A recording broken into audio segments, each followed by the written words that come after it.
Well, KwaZulu-Natal might be catching up with all the looting that took place a couple of weeks back, because if you look at those particular numbers, they are on the rise day by day. And I'd like to speak to CSIR senior researcher Ridwan Suleiman. He's joining me now from Pretoria just to discuss those particular numbers in KZN and a look at the numbers that we received today as well.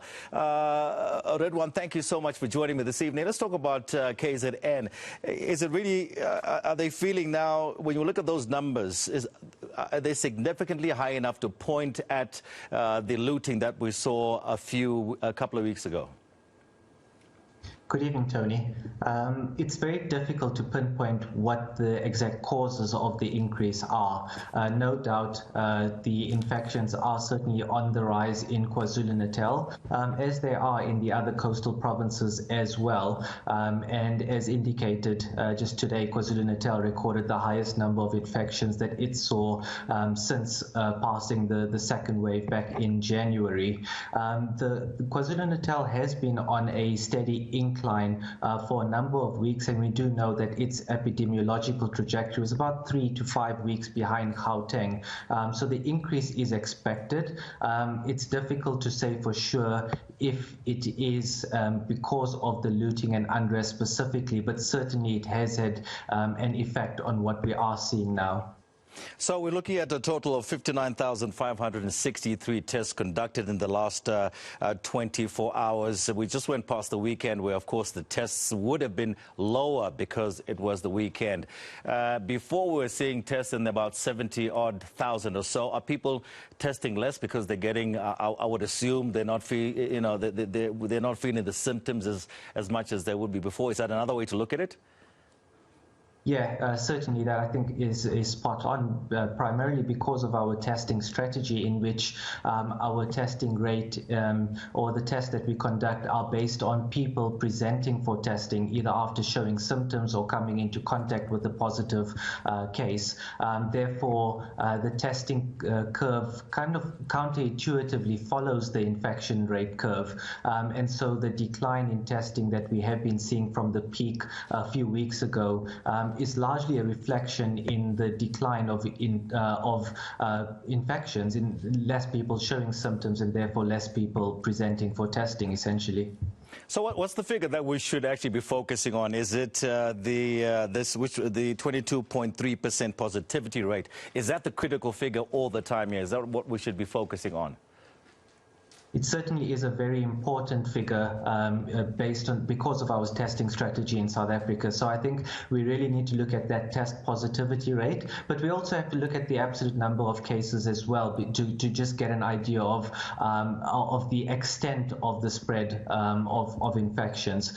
So that test positivity rate really is a leading indicator, and at the moment the 7-day average for that indicator is down to 22.3% nationally. So while it is certainly still very high, it means that 1 in every 4 to 5 tests conducted is yielding a positive result. The promising sign is that it has been on a downward decline for the last couple of weeks. It's down now 10% if we compare it just to a week ago. So that decrease in the test positivity rate is promising and confirms that nationally we have surpassed the peak of the third wave. That being said, I think when looking at the national trend, it does sort of mask or deter from the fact that individual provinces are on their own epidemiological trajectories. So we do need to bear in mind that while the inland provinces are now on a decline, the coastal provinces still are certainly on the rise.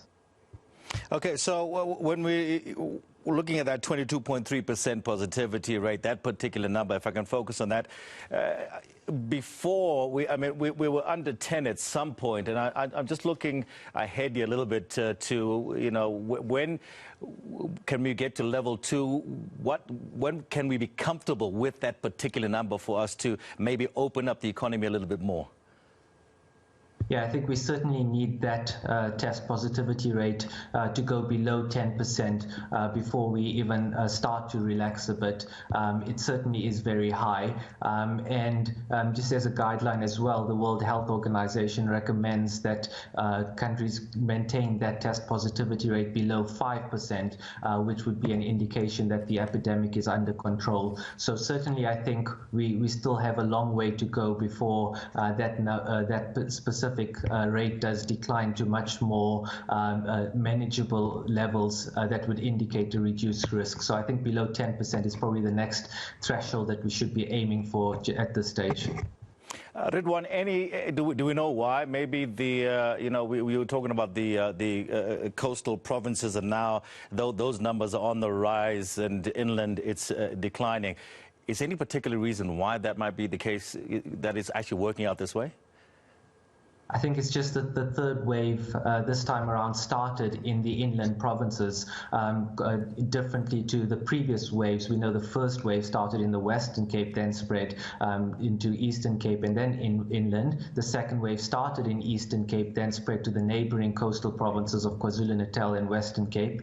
The third wave just happened to start in the inland provinces between Free State, Northern Cape and Gauteng, then thereafter surging in Gauteng and spreading to the neighboring provinces, and now only or recently spreading to the coastal provinces. So I think it's just a matter of timing.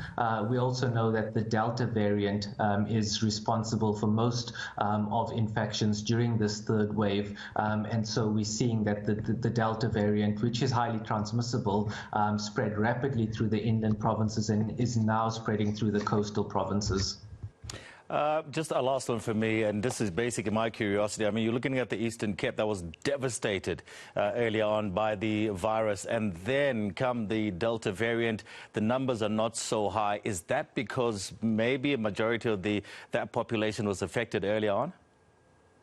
I think that's probably a very likely explanation, that there was such a high outbreak and high levels of infection in the second wave that there's high levels of immunity within the province. And so I think that's probably helping to protect Eastern Cape this time around.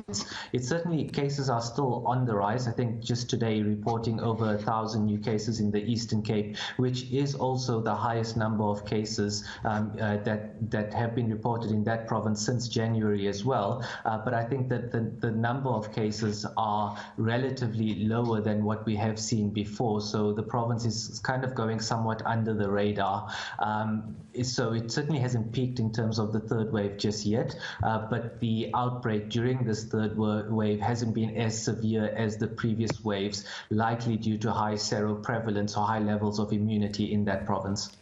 All right, thank you so much for joining us this evening. Ridwan Suleiman, Senior Researcher at the CSIR. Thank you so much for shedding a bit of light on the numbers that we're seeing coming out. So stay with us.